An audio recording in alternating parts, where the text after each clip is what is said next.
నమస్తే,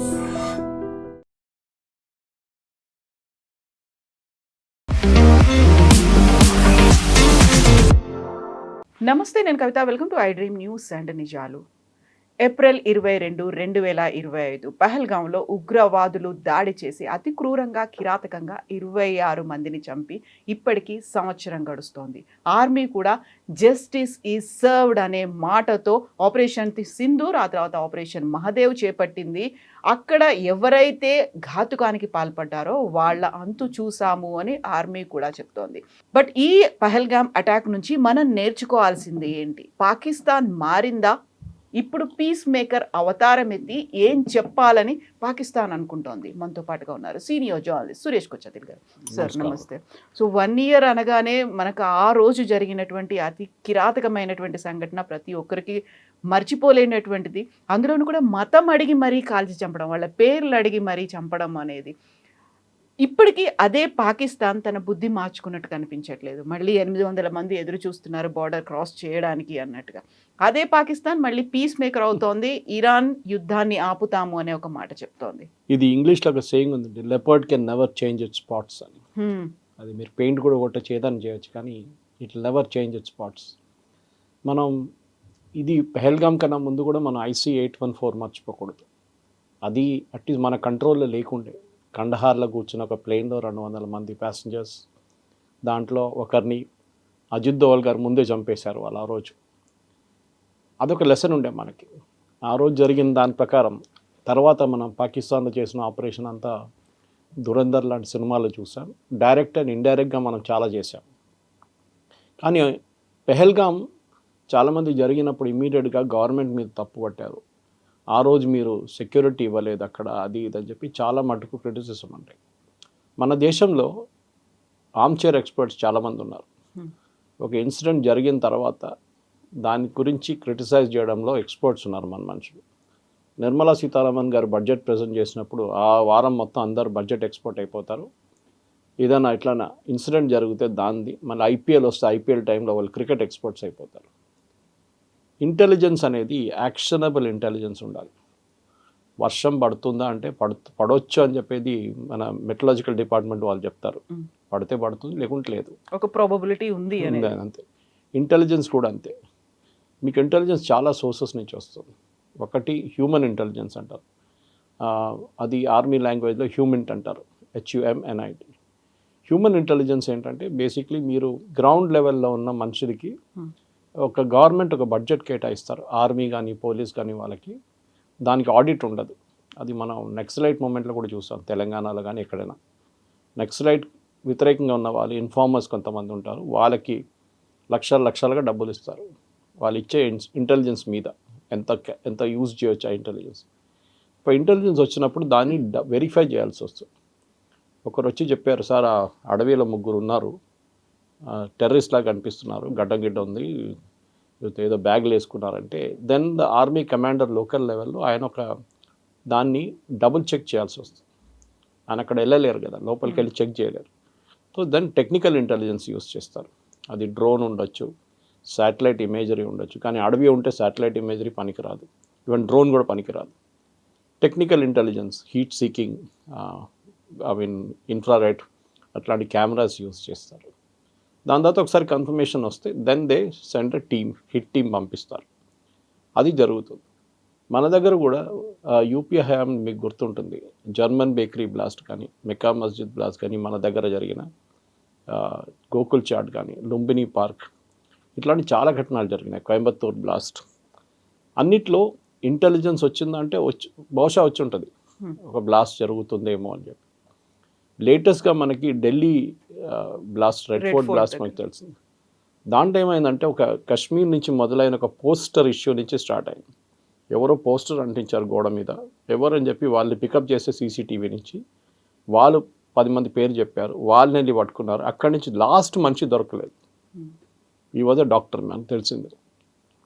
ప్యానిక్ అయ్యి ఆయన ఏం చేశారంటే ఉన్న మెటీరియల్ అంతా కార్లు వేసుకొని రెడ్ ఫోర్ట్ వైపు వెళ్ళి రెడ్ ఫోర్ట్లో పార్క్ చేసి ఆ రోజు సాయంత్రం తీసినప్పుడు ఆ ట్రాఫిక్ సిగ్నల్ కాడ బ్లాస్ట్ అయింది.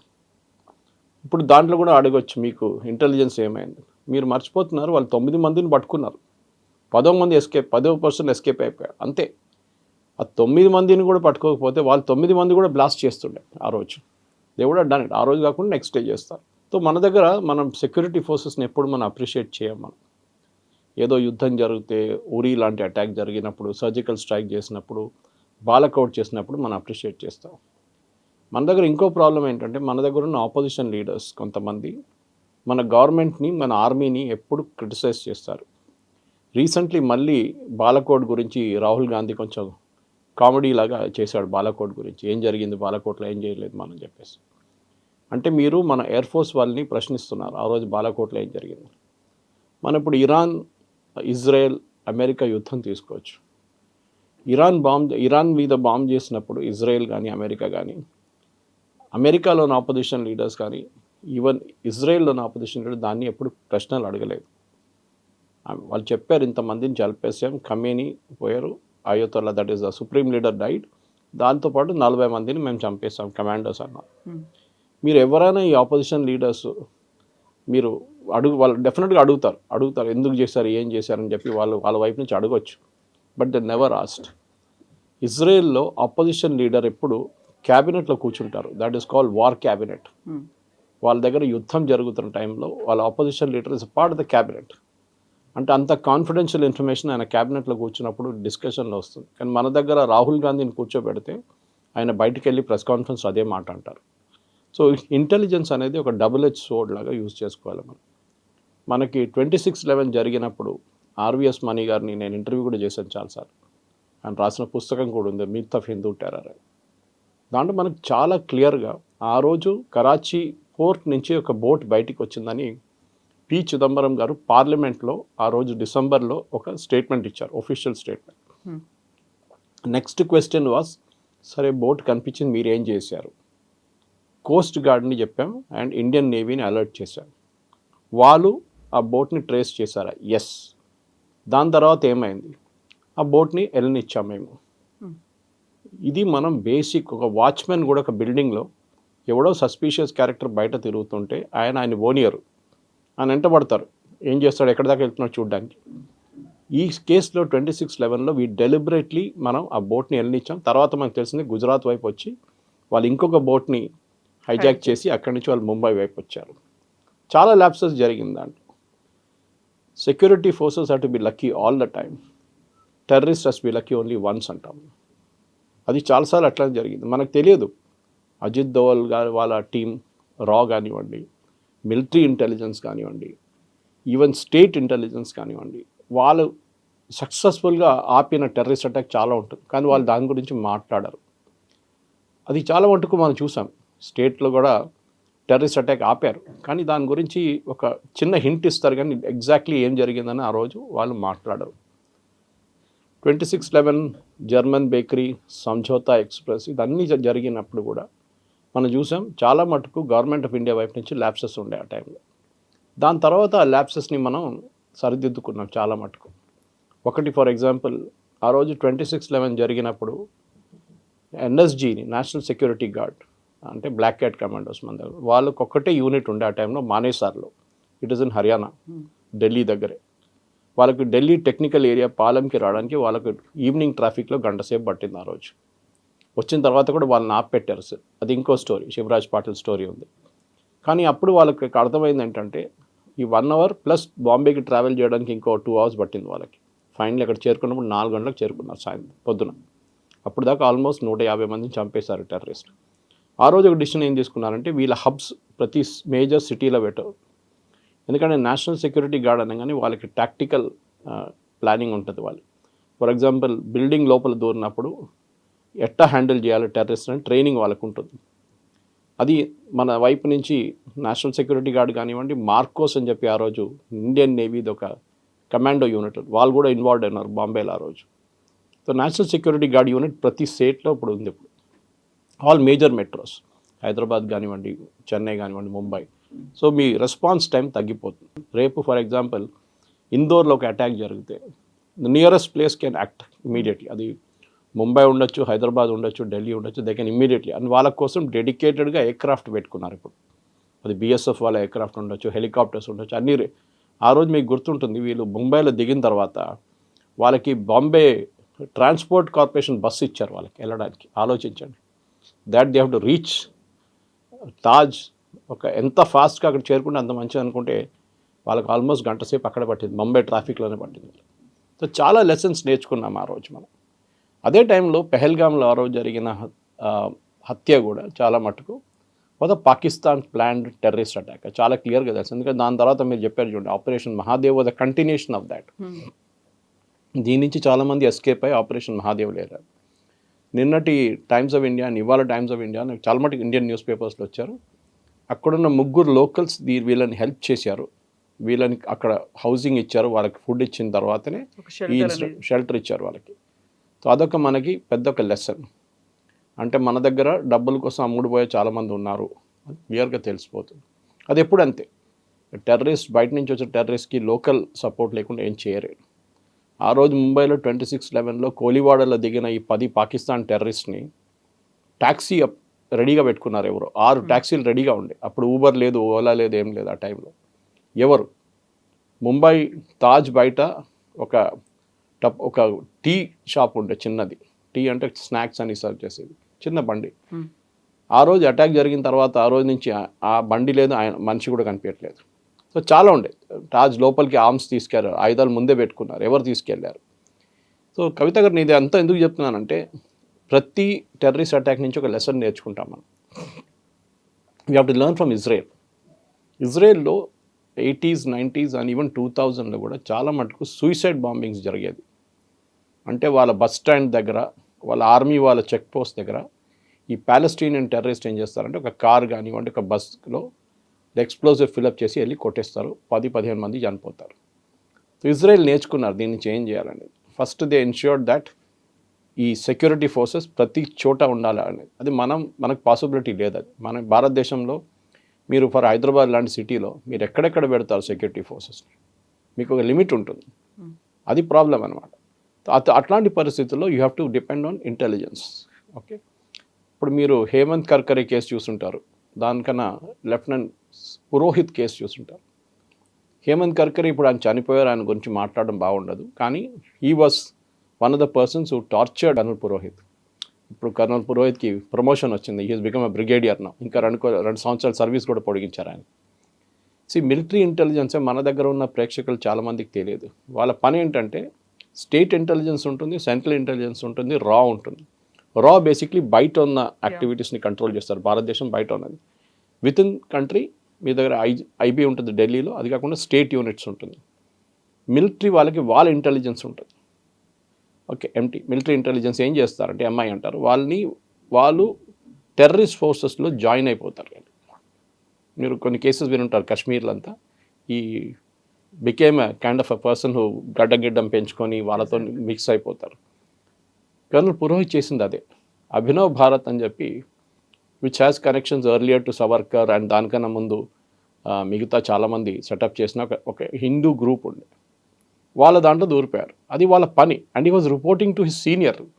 ఆయన సీనియర్కి ఆయన కన్సిస్టెంట్గా రిపోర్ట్ ఇస్తున్నాడు, నేను ఇది చేస్తున్నాను అని చెప్పేసి. కానీ అప్పుడు కూడా ఆయన పికప్ చేసుకున్నారు. హేమంత్ కర్కరే వీళ్ళందరూ కలిసి టార్చర్ చేశారు ఆయన్ని చాలా మటుకు. 7-9 సంవత్సరాల తర్వాత the court acquitted him saying ఆయన ఎవిడెన్స్ ఏం లేదు ఆయన వ్యతిరేకంగా. సో ప్రతిదానికి మన దగ్గర ఒక స్టోరీ ఉంది. మనకి ప్రాబ్లం ఏంటంటే, మన దేశంలో ఆ రోజు అక్కడ బైసారాన్లో జరిగిన హత్యలో, పెహల్గామ్లో ఆ టూరిస్ట్ ఏరియా ఓపెన్ లేదు ఆ రోజు.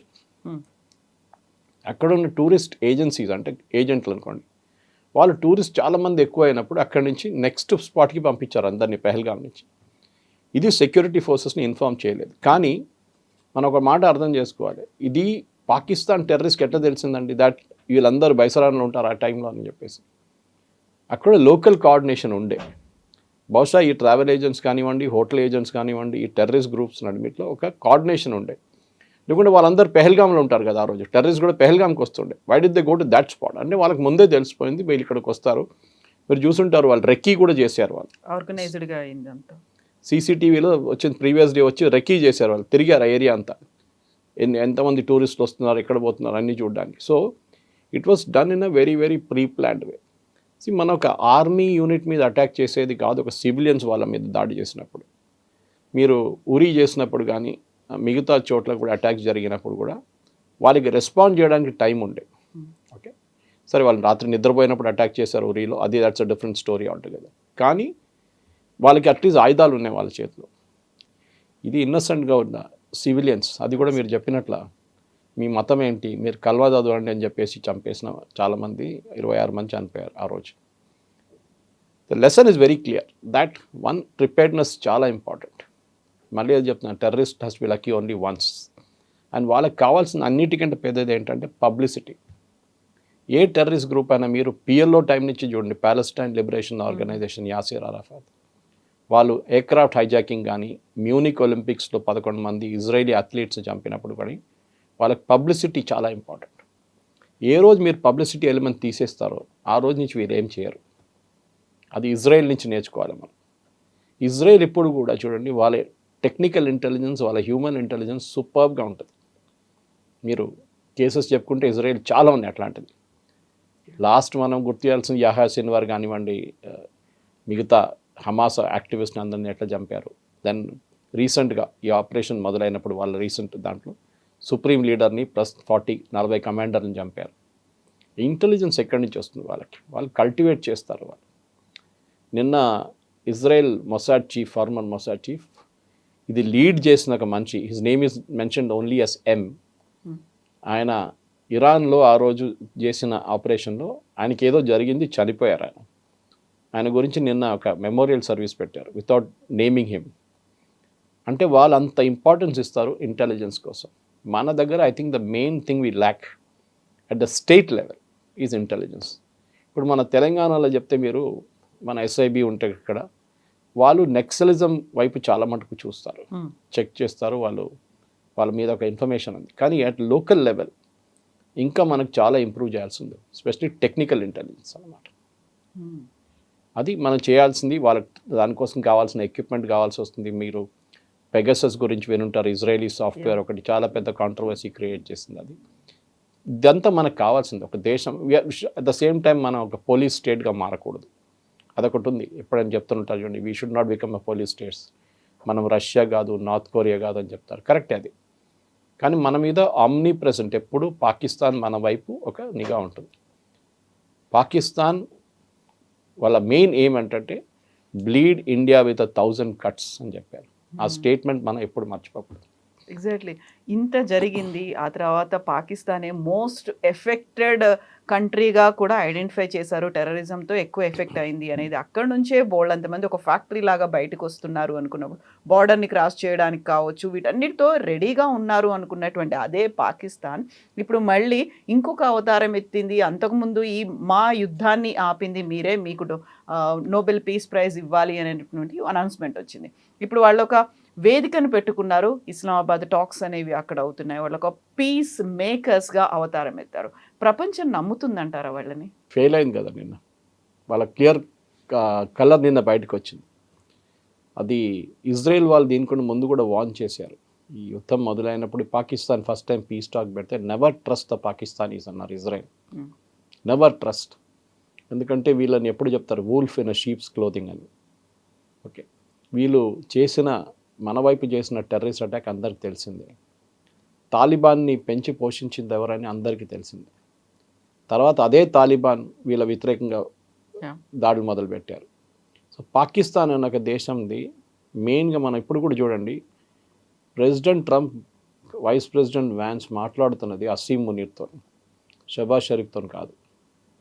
ముందు జియాउल హక్, దానికన్నా ముందు యహ్యా ఖాన్, పర్వేజ్ ముషర్రఫ్, వీళ్ళతోనే మాట్లాడతారు. సివిలియన్ అడ్మినిస్ట్రేషన్ పట్టించుకోరు.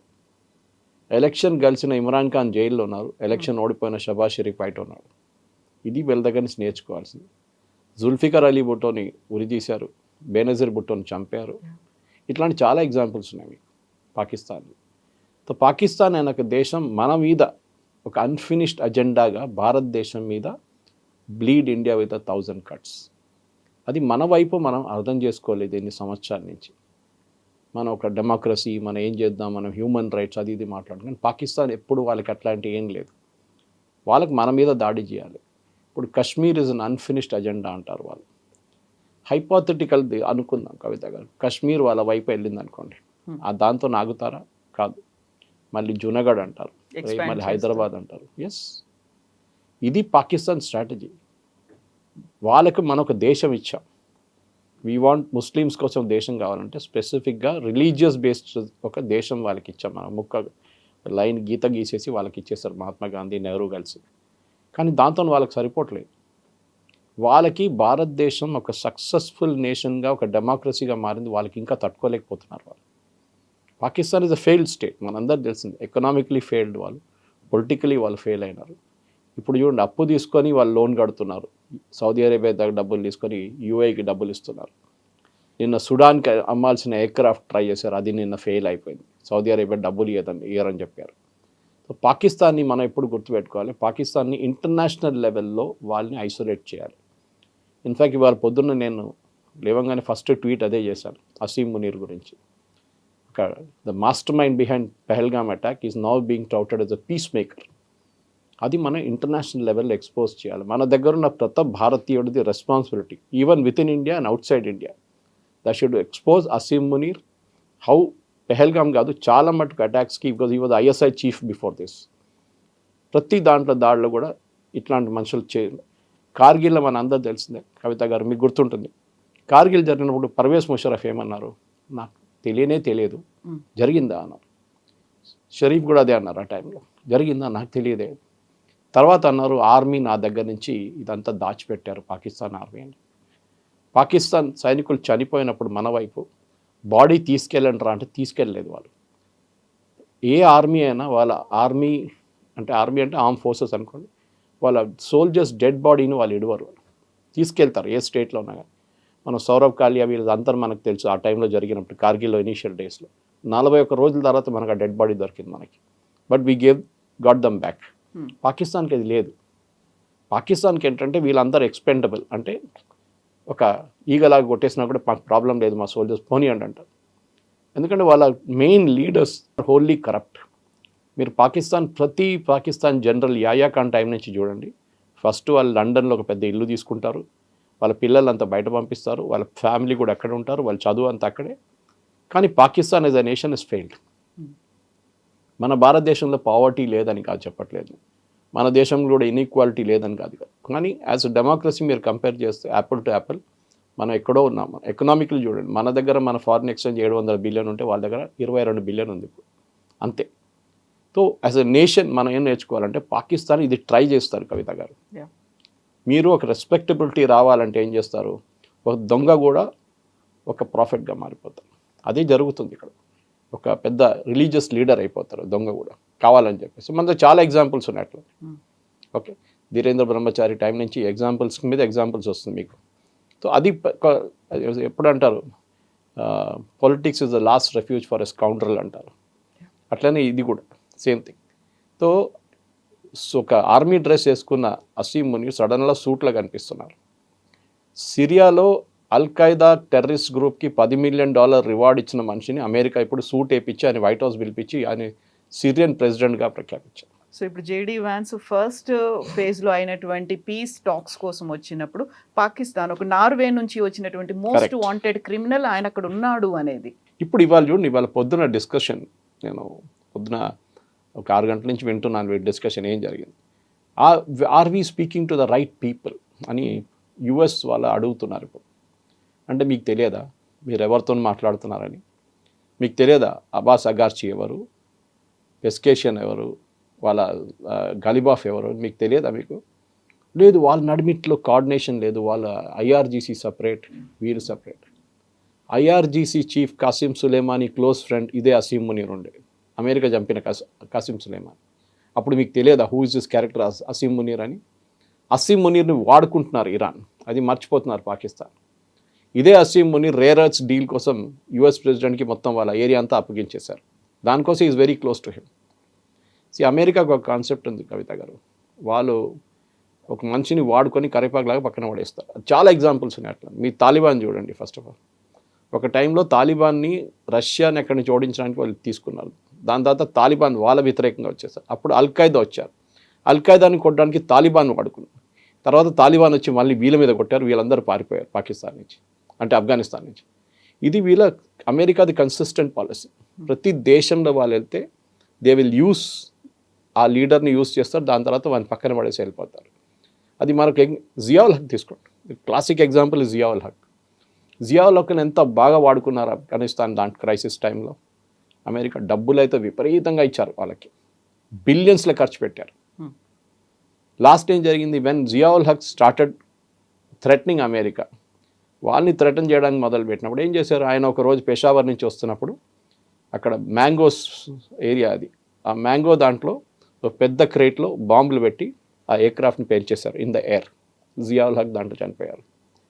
లెసన్ అది, that they will do this. కానీ ఇప్పుడున్న జంట చూడండి, నిన్న రాత్రి మొన్న పొద్దున ప్రెసిడెంట్ ట్రంప్ ఆయన రెగ్యులర్ ట్రూత్ సోషల్లో కొడుతూనే ఉంటారు గంటకి ఒకటి, now time he's come for Asim Munir to deliver.